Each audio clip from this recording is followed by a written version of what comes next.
Yung taong sobrang mapagbigay, mag-iingat ka dyan. Alam mo kung bakit?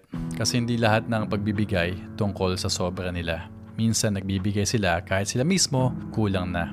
Kahit sila mismo walang natitira para sa sarili nila. Oras nila, effort nila, pera, pagmamahal, lahat binubuhos nila. At habang ikaw sanay kang tumatanggap, sila unti-unting nauubos.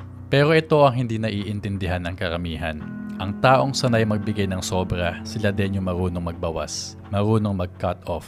At kapag napagod na sila, hindi ka nila kakausapin, hindi yan mag-i-explain. Uubusin nila yung access mo sa kanila. Bigla-bigla, wala ka na. Walang drama, walang second chance. Kaya huwag kang komportable sa pagiging taker. Huwag mong gawing ugali na sila palagi ang nagbibigay at ikaw lang ang kumukuha. Kasi tandaan mo, yung huling bigay nila sa'yo, yun na pala yung last. At doon mo marirealize, hindi sila mahina, hindi sila tanga. Sila yung malakas kasi natutunan nilang piliin ang sarili nila. Kaya kung may taong mapagbigay sa buhay mo ngayon, alagaan mo, i-appreciate mo, respetuhin mo yung kabutihan nila. At higit sa lahat, matuto ka rin magbigay, matuto kang magbalik.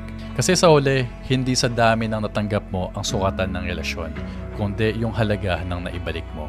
So just remember, kung may taong ganito sa paligid mo, huwag mo silang sayangin. Kasi once mawala sila, unang-una hindi na babalik yan at maaaring wala ka nang mahanap na katulad nila.